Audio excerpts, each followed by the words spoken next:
All right. Hey, Keta, how are you doing today? I'm doing super good. How are you doing? Fantastic. Thanks. Thanks for joining me. It's just wonderful to have you on. I've seen a lot of your stuff coming through on LinkedIn, and now I've got set up on Twitter with Lumber.Club, and I'm seeing more and more posts, and it's really fascinating what you're doing. So let's get started here. First of all, let's just jump right into why the lumber industry? Like, how did you end up here? Well, it was a very roundabout way because, as we were saying earlier, because I graduated university in 1989, I studied political science. I was thinking of going to law school. And then I worked for a lawyer for a year, and I didn't want to be a lawyer after that. So it was 1990, and desktop publishing and graphic design on the computer was coming out, and that really struck me as something that was suited to me. So I took a course in that and worked in print shop and publishing. And then in 2003, a small publishing company in North Vancouver called Madison's Lumber Reporter was hiring. So what I knew about forestry then was that I liked to go camping. And I came into it that way as a graphic design desktop publishing. And immediately, every Thursday we gather the data, and it's all coming from the analyst and the editor and putting it together when we were doing the PDF, now we have an online dashboard. And it was just really, really interesting. Just the dynamics, the different aspects of it, like the logging and then the lumber and then, the end user, the housing and all of these things. So after a couple of years, I don't know if people remember Lawrence Keta was the owner. He's the one who hired me. Okay. We started talking, more in depth about the industry. And he was like, wow, you're the only office person I ever had who actually showed an interest. And so it sort of came along naturally that way. And Laurie retired in 2008, so I took over. And I've been doing it, every week since then. And just even the down times when things are slow, Yeah. still really interesting. Yeah, yeah. So that actually explains now to me why, with your political background or, with all of that kind of more researching, because I always looked at you and I thought, when I saw a few of your videos, I thought, well, and you had a web design company as well. So I thought, well, there's the creative side of it. How did you get more into the analytical side? And now I see with your background there. So that's pretty Yeah, cool. like the thing about political science is you really do learn how to research. That's like, I had friends who were majoring in English or art history or all these other things. And we had to write 25-page research papers that needed at least 3 pages of citation. Uh, And so, and then, that was when you had to go to the library and find a bibliography and then go find the book. Good old And days. now, so I was an early adopter, when the internet came on. I'm a bit of a tech geek. I'm quite technically oriented. My father is an engineer. Okay. And so as, the internet became more than just infancy, I learned, how to find information. And for the analytical, like the economic analytical, I learned from people, a lot of different people that are in, business majors or in finance sort of trained me. And I had to do a lot of research. Again, like I find that very fascinating. The point there is to provide something that people can find useful, to provide something that's worthwhile, that maybe they can't easily find somewhere else. Mm-hmm, mm-hmm. And so digging into the decimal points of things, that came on a little bit later Right. in the past few years. But now with the US housing and like what's happening with the forestry and the lumber, it's really hitting high level of interest for a very wide range of people. Right, right. And then your personal interest must have just over the years, as you start reading it, it almost becomes like, I don't know, just like exciting. What's happening next week? Here's where we were last year, or whatever have you. So you've just kind of probably built this passion for it as you've gone. Yeah. Yeah, I have. And like I have a lot of personal interest. Like you were saying, you found my production company. I I do live in Vancouver. I spent quite a few years photographing and filming eagles. There's bald eagles nests around, so-called urban eagles. Yeah. So I sort of have this outlet of like the pure creativity, Yes. where there's sort of no guidance, there's no mandate of a topic, Right. And then with Madison's the more like let's say straight, Yeah. you know, where the message that you're giving is you know, limited to this one thing.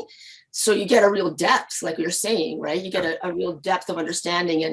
And the thing that I like about Madison's is that since it's so old, like it started in 1952, if I reach out to like a professor at UBC, like dean who just John Innes just retired, or something, you know, FP Innovations, or the government, you know, Ministry of Forests or Natural Resources Canada, or even in the States, it's quite open. Right. And people are really, I mean, you know, when we were still having conferences, as that will come back on, and I say to people, I know a lot more than I put, because when I'm interviewing somebody in a position like that, and they're explaining things, and we get chatting, like as you into technical, and they're like, this is off the record.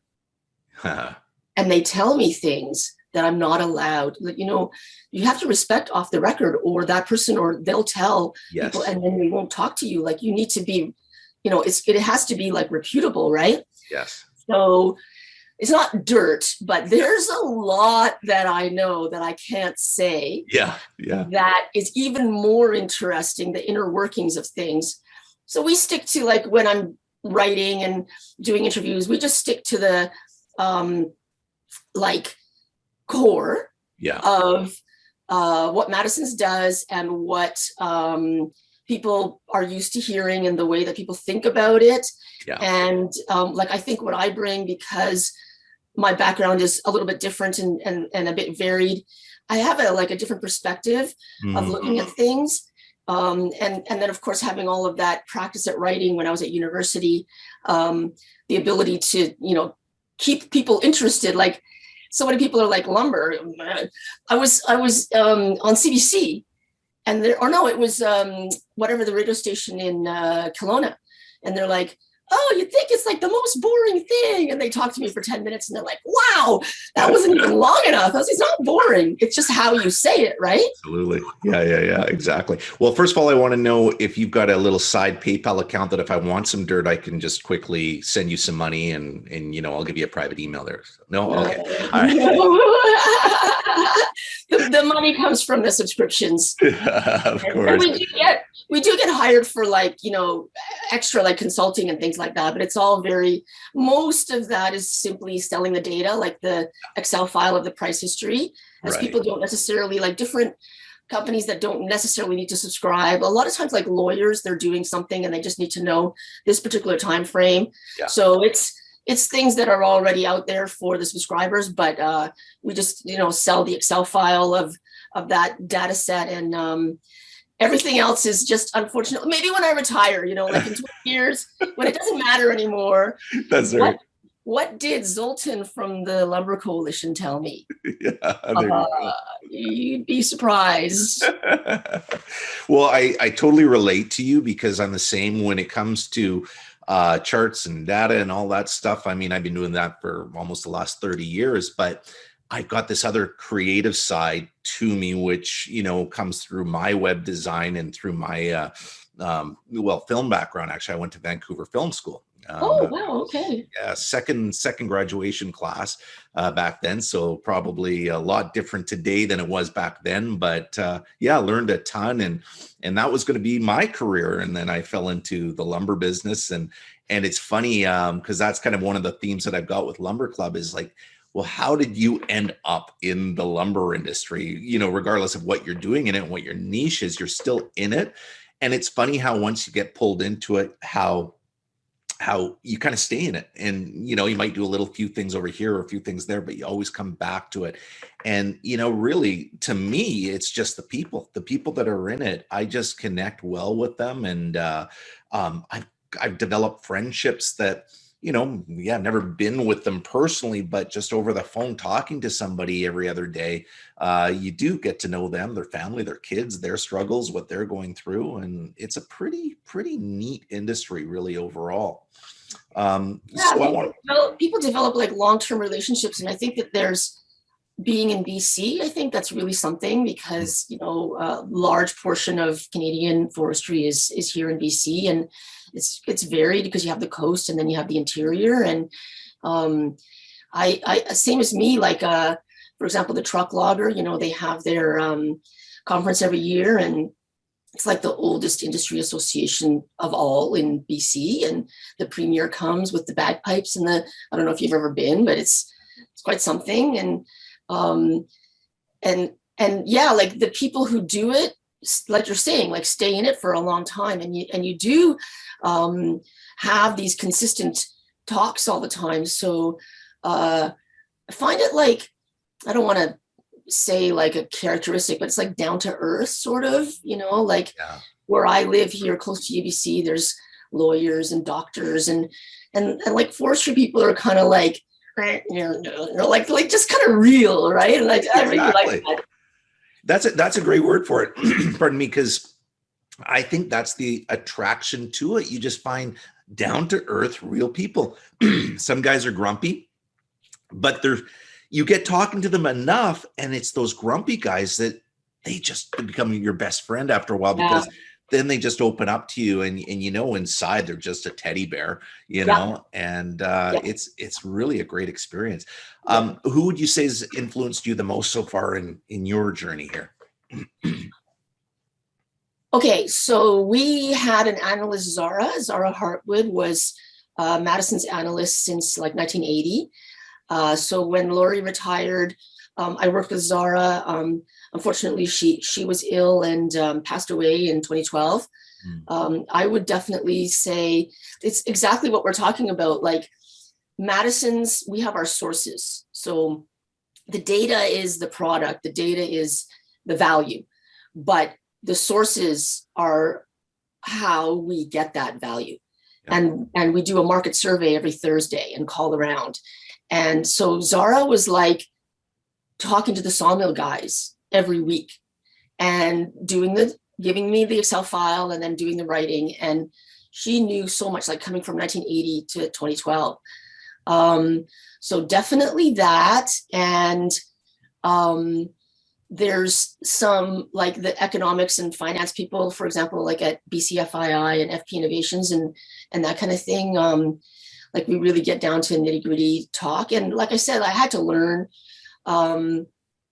people who take the time to explain to me where I can get, I would equate it to exporting a log. If I just have my Excel file and sell that, I'm just exporting the log. But if I do something with it and show an analysis, now I'm making something lumber or whatever, higher value. And it's something that not everyone has, right? So like literally everyone, I honestly talked to everyone, gone to lots of conferences in the US for timberland investments that has some really high level analysts who they don't go into the forest, but they sure know how to derive knowledge from this data. And you could say that some of them are my competitors, but like you said, you get really chatty and really everyone wants to inform. Yeah. Right. And so, like I said, there's things that I know that I can't say, same for them. But there's always this medium ground. And like I've been at conferences, there's he was a doctorate student at University of Georgia. Yeah. And we talked for an hour and a half. Yeah. Just over beers, like not even trying. Like he was like, oh, do you know something about the softwood lumber dispute? This is so many years ago. Yeah. And we actually published a paper with a fellow who is also at the University of Georgia, but was at UBC for a long time. So it's like a small world, but it seems small once you know everybody. When I first started, I was like, oh my goodness, I have no idea. Lori, because we do the directory too, the sawmill directory was a core product, came out once a year. So that was my job, was to research and update the directory. Cloudy, boring day in February in North Vancouver where the office was. And I'd be, getting all the faxes in about the sawmill changes, and I'd see, because we do the contact names, and it would be like VP so-and-so. And I'd say to Lori, oh, so-and-so was there, and now he's here. And he'd lean on the bookcase behind me, and he'd be like, I remember when he worked for Crown Zellerback. And then he'd start talking, for like an hour and a half. And I was like this little sponge, just take it all in, Yeah. So yeah, I'd say, really very open communication with lots of industry folks. Yeah. And it's funny you say that too, because I was thinking about all of the guys that I've known they're lumber traders as well. And yeah, they're my competitors, especially we're in the same, low grade industry or whatever it may be. But we become friends over the years, just knowing each other, and we all kind of respect each other too. It's like I've had conversations with guys over the phone, just saying, hey, where are you at? It's really slow for me right now. And, it's rocking for me. Okay, well, what's going on? Like, what am I missing? And we share that kind of information with each other. And at the same time, we also know, okay, I know you're selling so-and-so and so-and-so. I'm going to back off. I mean, unless so-and-so is calling me and you're not able to provide for them, whatever it is, I'm not going to have a problem to say, well, here's what I got, but I'm not going after them because I know it's your big guy. And in turn, they do the same thing with me. And again, that's another reason why I love this industry, is that there's just this really nice respect for, as it gets smaller and smaller, knowing people. The more you're in it, more and more people, then you start to see, okay, well, these are the people in my circle. And again, this is why I've created this Lumber Club, is because I know my circle, but I really love to get to know all the other circles as well. So this is going to be a great journey. Keta, I want to leave you just with one more question, and then we got to wrap things up.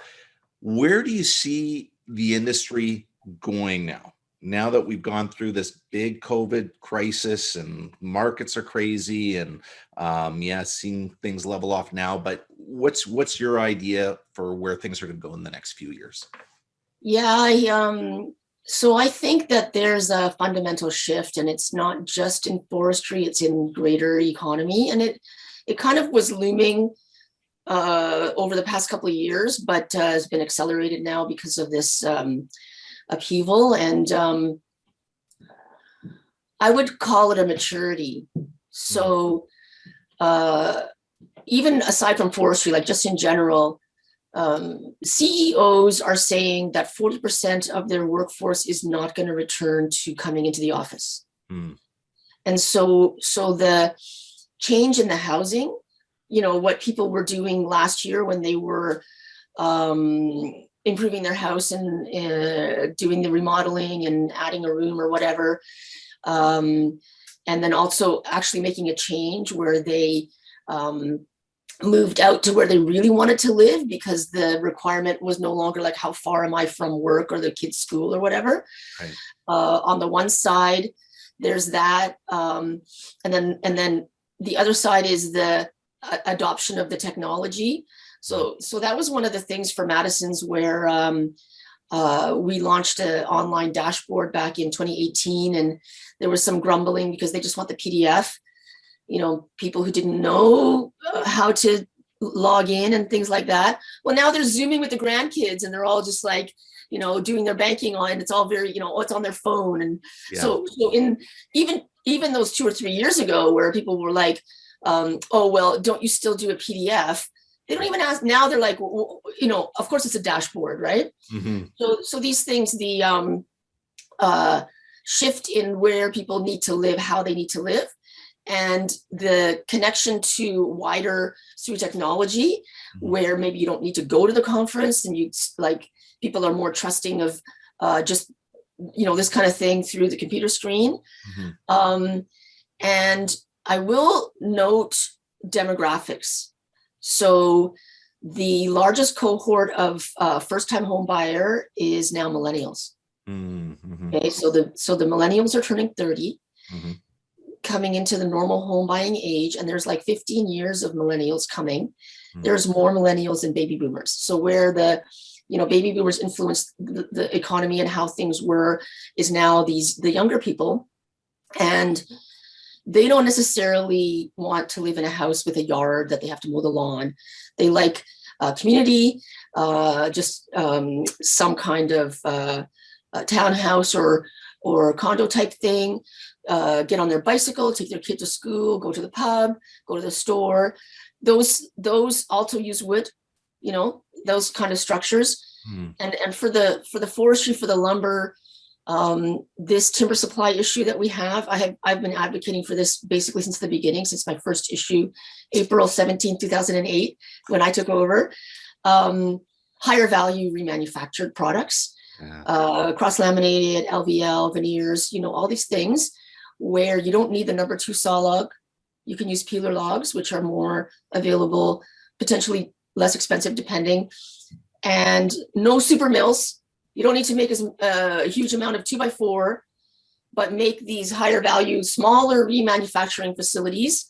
Your input costs are lower, and what you're selling your product for is higher. In Asia, they cannot get enough of all of these veneers. They just literally can't get enough. And here we are on the Pacific. So I think there's changes coming. Adoption might be slower. Canada is a lot like someone else has to do it first. Yes. And when they're successful, then all, like pellets, same thing, the pellet is going to explode. Yeah. So that's what I see for the future is more of the same, but sort of in a more advanced, specific way. Yeah. Yeah. Okay. That's great. Good insight.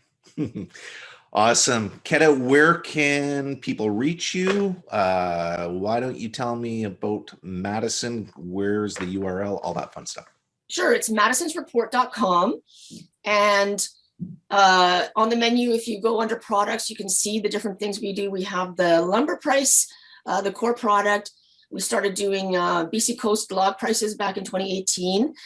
That's transaction-based data. That's not government data. That's the similar process of how they do it in the US South or Germany or Japan. A small portion of the harvest on the coast, but market-based information.